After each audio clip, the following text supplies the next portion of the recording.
Hello बच्चों, मैं प्रवीण दुबे हमेशा की तरह एक बार फिर से आपका सरदाना इंस्टीट्यूट में स्वागत करता हूं। देखिए बच्चों, जैसा कि आपको पता है कि हम एक सीरीज चला रहे हैं जिसमें हम MPSI के प्रीवियस ईयर के पेपरों का सॉल्यूशन कर रहे हैं।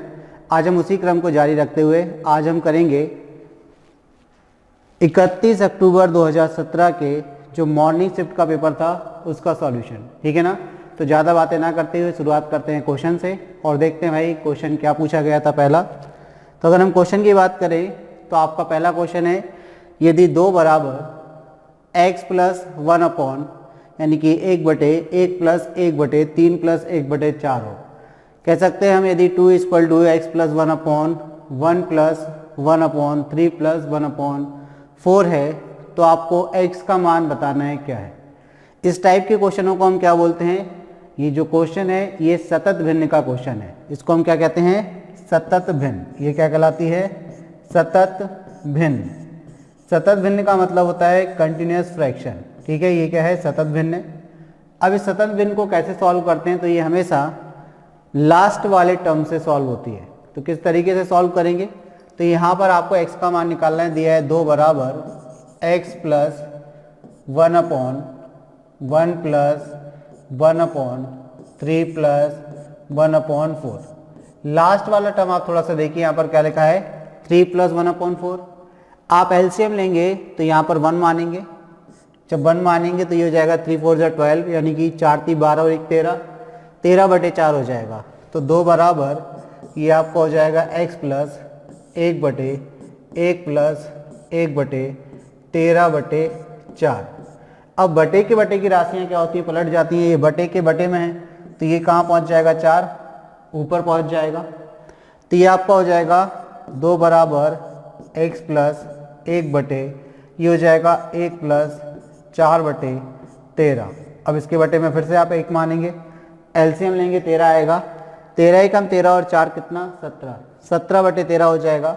तो अगले स्टेप में आपका होगा 2 बराबर x प्लस ये आपका हो जाएगा 1/17/13।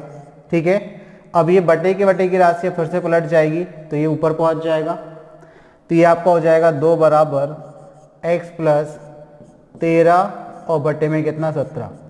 तो आपको x का मान निकालना है तो आप क्या करिए? पक्षांतरण कर दीजिए।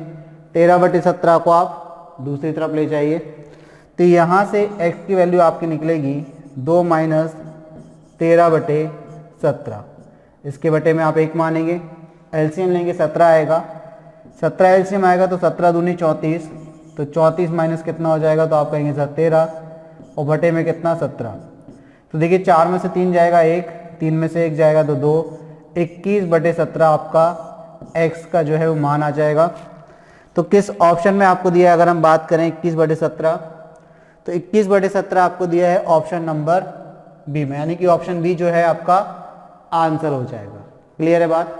तो इस तरीके से सतत भिन्न का क्वेश्चन सॉल्व किया जाता है। इसको हम कैसे? लास्ट वाले टर्म से सॉल्व करते हैं। क्लियर? आगे बढ़ते हैं, क्वेश्चन नंबर 2 देखते हैं। देखिए क्वेश्चन नंबर 2 आपसे क्या कह रहा है बेटा? ये कह रहा है निम्न में से सबसे छोटी भिन्न कौन सी है? आपको ये बताना है कि इसमें से सबसे छोटी भिन्न कौन सी है। तो सबसे पहले आप देखिए कि आपके पास टर्म्स क्या क्या दिए हैं और किस तरीके से आप क्वेश्चन को ईजी कर सकते हैं। कुछ कंडीशंस होती हैं, अगर वो कंडीशन आपको पता है तो कुछ चीज़ों को आप आसानी से सॉल्व कर सकते हैं। किस तरीके से? तो देखिए यदि हमने लिखा 3/5 और एक संख्या लिखी 7/5, अगर आपसे ये पूछा जाता कि 3/5 और 7/5 में से कौन सी भिन्न बड़ी है तो आप आसानी से बता देते कि 7/5 जो है वो बड़ी है। क्यों है? क्योंकि इनके हर कैसे हैं? समान है। हर कैसे हैं? इनके समान है।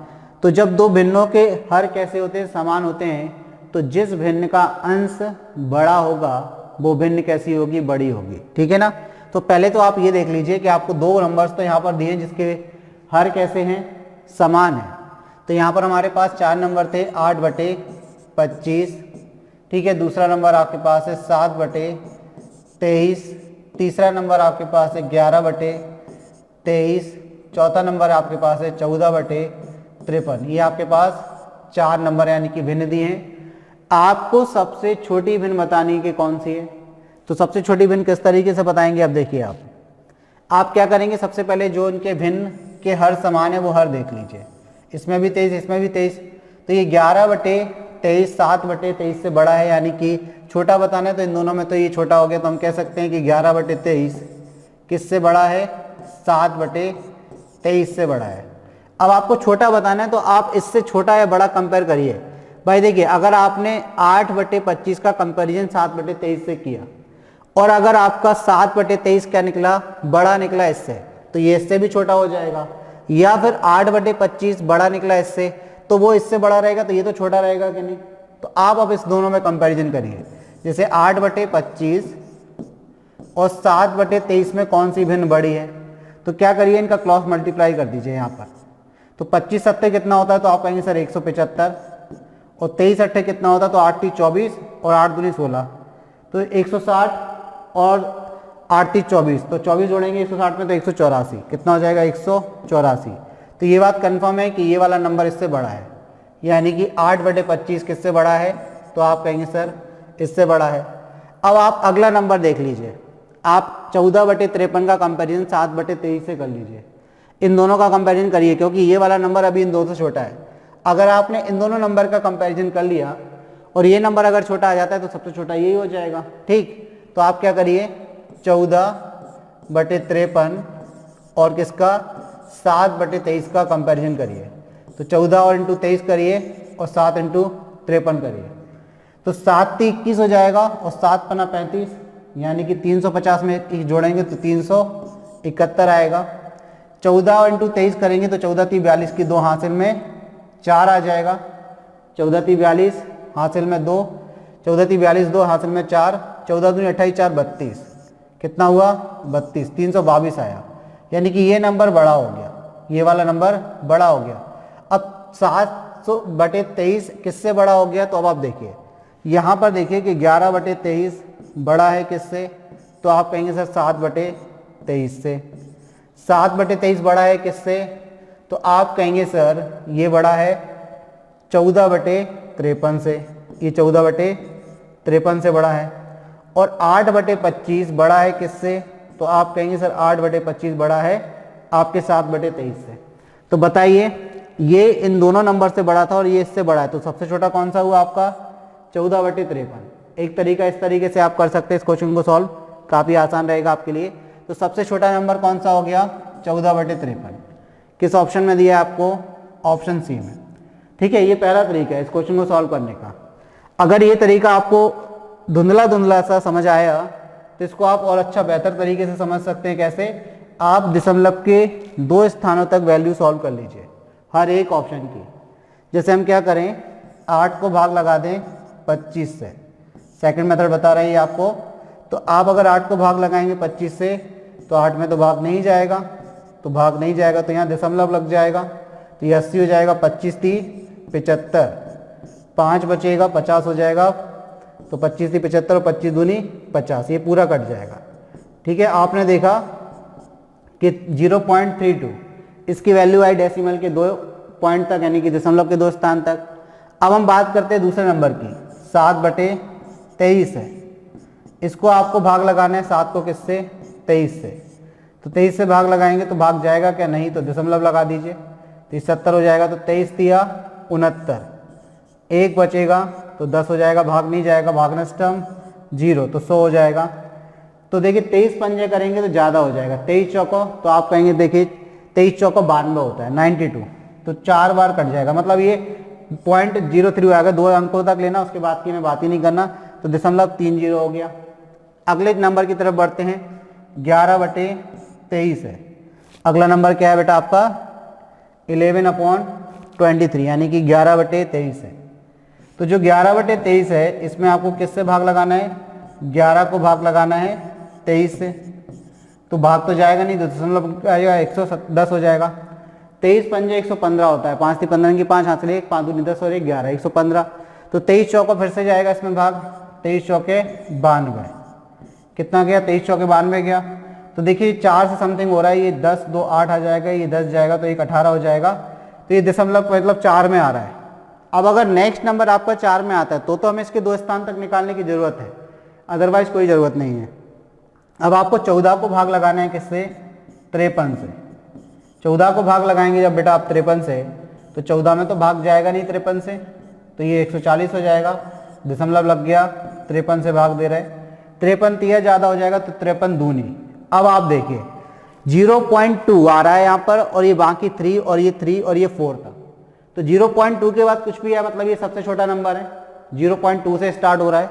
तो यानी कि फाइनली आपका आंसर कितना है, 14/53 है, दोनों तरीके से। क्लियर होगी बात? तो आप आपस में कंपेयर करके क्रॉस मल्टीप्लाई से भी कर सकते हैं, साथ में आप यदि दशमलव के 2 स्थान तक वैल्यू निकाल कर सॉल्व कर लेंगे तो भी कर सकते हैं। क्लियर? आगे बढ़ते हैं। क्वेश्चन नंबर 3 देखिए, क्वेश्चन नंबर 3 आपसे क्या कह रहा है, 2.697 माइनस 0.498 का होल स्क्वायर प्लस 2.697 प्लस 0.498 का होल स्क्वायर अपॉन में दिया है 2.697 इंटू 2.697 प्लस 0.498 इंटू 0.498। ये जो क्वेश्चन जितना बड़ा दिख रहा है ना उतना ही ईजी है ये। कैसे? इसको और इजी अगर आप करना चाहते हैं तो इस क्वेश्चन को हमेशा ऐसे सॉल्व किया करिए, 2.697 को आप कितना मान लीजिए, ए मान लीजिए, 0.498 को आप कितना मान लीजिए, बी मान लीजिए। आप देखिए ये टर्म जो है 2.697 ये पूरे क्वेश्चन में रिपीट हो रहा है, और 0.498 ये भी रिपीट हो रहा है। तो इतना 4 डिजिट का नंबर लिखने से अच्छा क्या आप क्या करिए, इनको ए और बी में कन्वर्ट कर दीजिए, उससे इजी हो जाएगा ये। कैसे? तो देखिए ये आपका हो जाएगा ए माइनस बी का होल स्क्वायर और प्लस ए प्लस बी का होल स्क्वायर अपॉन में हो जाएगा, देखिए ए इंटू ए प्लस बी इंटू बी। जहाँ जहाँ 0.2697 लिखा है वहाँ हमने ए लिख दिया, और जहाँ 0.498 लिखा है वहाँ बी लिख दिया। ठीक है, अब आप देखिए क्या करेंगे नेक्स्ट स्टेप में हम, तो ये आपका हो गया ए माइनस बी का होल स्क्वायर। ये क्या होता है, तो आप कहेंगे a square plus b square minus 2ab plus लगाए, प्लस लगा दीजिए, a square plus b square plus 2ab upon में कितना हो जाएगा, तो ये आपका हो जाएगा a square plus b square, a का मल्टीप्लाई ए से ए स्क्वायर, बी का मल्टीप्लाई बी से बी स्क्वायर। अब देखिए 2ab से 2ab कैंसिल, ए स्क्वायर कितना हो जाएगा, तो आप कहेंगे sir 2a square, b square कितना हो जाएगा, तो आप कहेंगे सर 2b स्क्वायर अपॉन में कितना, तो आप कहेंगे सर ए स्क्वायर प्लस बी स्क्वायर। अब आप क्या करिए, पूरे में से 2 कॉमन ले लीजिए, 2 आप कॉमन लेंगे तो ये हो जाएगा a square plus b square upon a square plus b square. ठीक है, ए स्क्वायर बी स्क्वायर से a square plus b square cancel, तो क्या बचा आपका 2 बचा। तो आपका आंसर कितना आया फाइनली इस क्वेश्चन का, तो आप कहेंगे सर 2। ठीक है, तो इस टाइप के क्वेश्चन जब भी आ जाए ना, तो पहले तो आपको एक फॉर्मूला याद रखना है, ये जितना मेथड आपने किया ना इससे भी आपका समय बच जाएगा। ऑप्शन तो आपका सी हो गया। ठीक है, अब देखिए समय कैसे बचाएंगे आप, इस पूरी वैल्यू को याद कर लीजिए, ये एक फॉर्मूला होता है ए माइनस बी का होल स्क्वायर प्लस ए प्लस बी का होल स्क्वायर। देखिए क्या बनता है, ये अभी आपने देखा ये सब कैंसिल हो गया, 2a square plus b square, तो ये आपका होता है 2a square plus b square. इसी में एक फॉर्मूला और भी बनता है, यदि आप इसको पहले भी कर दें इसको बाद में भी कर दें तो भी कोई फर्क नहीं पड़ेगा, ये टर्म रहेगा। लेकिन अगर आप इसमें माइनस लगा दें, जैसे ए स्क्वायर माइनस बी स्क्वायर, और यहाँ पर आप माइनस लगा दें तो ये आपका a माइनस बी यानी कि a प्लस बी का होल स्क्वायर, तो ये कन्वर्ट हो जाएगा। देखिए अब जैसे आप माइनस लगाएंगे तो ये आपका माइनस, ये माइनस और ये माइनस में कन्वर्ट हो जाएगा, तो माइनस माइनस कितना हो जाएगा, माइनस का 4ab हो जाएगा। फिर इसका क्या टर्म आएगा, तो इसका आंसर आपका आएगा माइनस का 4ab। और अगर आप प्लस में लिखना चाह रहे हैं तो इसको पहले लिख लीजिए, मतलब माइनस में मल्टीप्लाई कर दीजिए, तो a प्लस बी का whole square minus a minus b का होल स्क्वायर इक्वल टू होता है 4ab। ये फॉर्मूले आपको याद रखने हैं इसके लिए। ठीक है, इस टाइप से अगर आपके पास कभी भी टर्म आए तो उसकी value 2a square plus b square होती है, और ये आपका a प्लस बी का whole square minus a minus b का whole square equal to 4ab। इस पर क्वेश्चन बनते हैं, ठीक है, जैसे कि ये क्वेश्चन बनना है आपका पेपर में आया है। क्लियर हो गई बात, आगे बढ़ते हैं। नेक्स्ट क्वेश्चन देखते हैं बेटा, क्वेश्चन नंबर 4। देखिए क्वेश्चन नंबर 4 आपसे क्या कह रहा है भाई, तो ये कह रहा है यदि a का 20% बराबर b का 50% हो तो a का कितना प्रतिशत b है। सीधा सीधा क्वेश्चन है भाई, ये बोल रहे हैं a का कितना प्रतिशत, 20% बराबर किसके है, तो इन्होंने बोला b का कितना, तो आप कहेंगे सर 50%। तो देखिए परसेंट से तो परसेंट कैंसिल, 0 से 0 कैंसिल, तो यहाँ पर क्या बचा 2a बराबर आप कहेंगे सर 5b। तो a और b का यदि हमें रेशियो निकालना है तो a के अपॉन में क्या ला दिया, b ला दिया, 5 के अपॉन में क्या आ जाएगा 2। तो बेटा हम यहाँ से ये कह सकते हैं कि a की वैल्यू कितनी है, तो आप कहेंगे सर 5, b की वैल्यू कितनी है, तो आप कहेंगे 2। तो a यदि 5 है और b यदि क्या है 2 है, तो उन्होंने क्या बोला है, तो a का कितना प्रतिशत b है। तो बताइए a का कितना प्रतिशत b है, तो b कितना है 2 है, a कितना है 5 है, तो b a का कितना प्रतिशत है, तो प्रतिशत में बदलने के लिए 100 से मल्टीप्लाई करेंगे, 5 से कितने बार कटेगा, 20 बार, 20 दूनी कितना हो जाएगा, तो आप कहेंगे सर 40%। यानी कि b जो है वो a का 40% है। b a का कितना प्रतिशत b है, मतलब b a का कितना प्रतिशत है, तो 40% है। किस ऑप्शन में दिया है बेटा आपको, तो ऑप्शन बी में दिया है। तो ऑप्शन बी क्या हो गया आपका आंसर, a का कितना प्रतिशत b है, तो b a का कितना प्रतिशत है, 40% है। क्लियर बात, चलिए आगे बढ़ते हैं। क्वेश्चन नंबर 5 देखते हैं। क्वेश्चन नंबर 5 आपसे कह रहा है कि सुजीत और समीर की वर्तमान आयु का अनुपात क्रमशः 4:3 है। कितना है बेटा, 4:3 है। तो कौन कौन है, सुजीत और समीर, तो ये हमने लिख लिया सुजीत और समीर। सुजीत और समीर की वर्तमान आयु का अनुपात कितना है, 4:3 है। ये कब का अनुपात है बेटा, तो आप कहेंगे सर वर्तमान आयु का अनुपात है। मतलब सुजीत यदि वर्तमान में 4 यूनिट का है तो समीर 3 यूनिट का है। 6 वर्ष के बाद सुजीत 26 वर्ष का हो जाएगा। तो देखिए अगर हम बात करें 6 वर्ष बाद, 6 वर्ष बाद किसकी आयु की बात कर रहे हैं, सुजीत की। 6 वर्ष बाद सुजीत की आयु कितनी हो जाएगी, तो 26 साल हो जाएगी। 6 साल बाद 26 का होगा। तो वर्तमान में सुजीत की आयु क्या होगी, तो वर्तमान में सुजीत की आयु क्या होगी बेटा, तो आप समझ गए कितनी होगी भाई। 6 साल बाद 26 का है तो वर्तमान में कितने का होगा, 26 में तो 6 माइनस कर दीजिए तो 20 साल का। वर्तमान में सुजीत जो है वो 20 साल का है। अगर वर्तमान में बेटा सुजीत 20 साल का है तो बताइए यहाँ पर सुजीत की वर्तमान आयु कितनी है, तो आप कहेंगे सर 4। तो 4 यूनिट की वैल्यू किसके बराबर, तो आप कहेंगे सर 20 साल के बराबर। 1 यूनिट की वैल्यू किसके बराबर, तो आप कहेंगे सर 5 साल के बराबर। अब यदि बेटा 1 यूनिट की वैल्यू 5 साल के बराबर है तो पूछा क्या गया है, तो समीर की वर्तमान आयु कितनी है। किसकी आयु पूछी है, समीर की वर्तमान आयु। तो देखिए समीर कितना है वर्तमान में, 3 यूनिट का। तो 3 यूनिट की वैल्यू निकालने के लिए दोनों तरफ 3 से मल्टीप्लाई कर दीजिए, कितना आ जाएगा, 15 साल।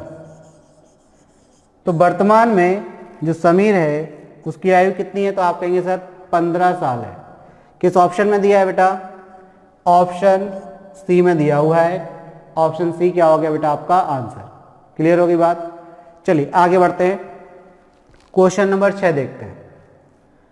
क्वेश्चन नंबर 6 आपसे कह रहा है बेटा कि एक धनराशि चक्रवृद्धि ब्याज की दर से 15 वर्षों में 2 गुनी हो जाती है। यह राशि कितने वर्षों में उसी वार्षिक ब्याज की दर से 8 गुनी हो जाएगी। देखिए इस क्वेश्चन को करने के 2 तरीके हैं। अगर आपने कंपाउंड इंटरेस्ट का जो टॉपिक हमने पढ़ाया है अपने YouTube चैनल पर स्टडी अड्डा के, और आपने अगर वो देखा है तो आपने देखा होगा कि इस टाइप के क्वेश्चन को कैसे सॉल्व करा है। ठीक है, अगर नहीं देखा है तो एक बार पुनः देख लें आप। देखिए इन्होंने बोला कि इस धनराशि चक्रवृद्धि ब्याज की दर से 15 वर्षों में 2 गुनी हो जाती है। तो 2 तरीके इसको करने के। पहला तरीका आप देखिए, इन्होंने बोला है कि 15 वर्षों में कितनी हो जाती है, तो इन्होंने बोला 2 गुना। तो एक तरफ तो आपको क्या लिखना है, समय लिखना है, और एक तरफ आपको क्या लिखना है, गुना लिखना है कि वो कितना गुना हो रही है। एक तरफ आप क्या लिख लीजिए, समय लिख लीजिए, और एक तरफ आप गुना लिख लीजिए। मतलब 15 वर्षों में 2 गुना हो जाती है। 15 वर्षों में कितनी हो जाती है, 2 गुना हो जाती है। तो अब आप देखिए, उन्होंने पूछा है कि यह राशि कितने वर्षों में उसी वार्षिक ब्याज की दर से 8 गुना हो जाएगी। तो अब कितना गुना बोल रहे हैं वो, 8 गुना, और यहाँ पर समय पूछ रहे हैं कि कितने समय में हो जाएगी। तो ध्यान रखना, ये जो क्वेश्चन होता है एक विशेष पैटर्न पर बना होता है। 2 गुना पहले हो रही थी 15 साल में, और बोले 8 गुना कितने साल में हो जाएगी। तो पहले गुना कितनी थी, 2। तो ये 8 को आपको क्या करना है, 2 की घात के रूप में लिखना है। तो 2 की घात 3 होता है 8। तो यहाँ पर जो पावर आई है ना 3, इस पावर 3 का मल्टीप्लाई किससे कर देना है आपको, 15 से। तो 15 दिया कितना हो जाएगा, तो आप कहेंगे सर 15 दिया 45 हो जाएगा। यानी कि 45 साल में वो क्या हो जाएगी, 8 गुना, और यही आपका क्या हो जाएगा बेटा, आंसर हो जाएगा। किस ऑप्शन में दिया है 45 आपको, तो आप कहेंगे सर ऑप्शन डी में दिया है। तो ऑप्शन डी क्या हो गया बेटा, आपका आंसर हो गया। तो इस तरीके से आप आंसर दे सकते हैं। पहला तरीका ये है। दूसरे तरीके की अगर हम बात करें कि दूसरा तरीका क्या लगाना चाहिए इस क्वेश्चन के लिए, तो आप ऐसे ही कर सकते हैं। एक तरफ आप लिखिए क्या, समय, एक तरफ क्या लिखिए, समय, और एक तरफ क्या लिखिए, गुना।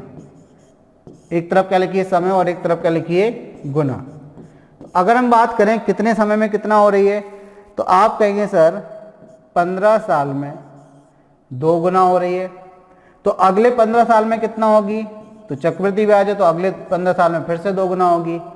फिर देखिए 2 और 2 का गुना जो होता है उसको आपस में मल्टीप्लाई करना है आपको। तो अभी कितना हुआ, 2 दूनी 4 गुना हुई, लेकिन हमें चाहिए तो 8 गुना है। तो अब आपको क्या करना पड़ेगा, एक बार और लिखना पड़ेगा। मतलब अगले 15 साल में कितना होगी, ये फिर से 2 गुना होगी। तो यहाँ पर जो गुना होते हैं इनका तो आपस में गुणा किया जाता है, और जो समय होता है वो आपस में प्लस किया जाता है।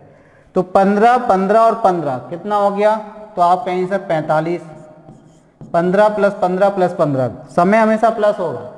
मतलब 15 साल में 2 गुना हो रही थी, तो अगले 15 साल में फिर से 2 गुना होगी, और फिर से अगले 15 साल में 2 गुना होगी। और जो गुना होता है इनका आपस में गुणा किया जाता है। तो 2 दूनी 4 और 4 दूनी 8, तो कितनी हो गई, 8 गुना हो गई। हो गई कि नहीं। तो एक तरीका ये है। तो 45 साल में कितनी हो जाएगी, ये 8 गुना हो जाएगी। किस ऑप्शन में दिया है भाई, तो ऑप्शन डी आपका पहले ही आंसर हो गया।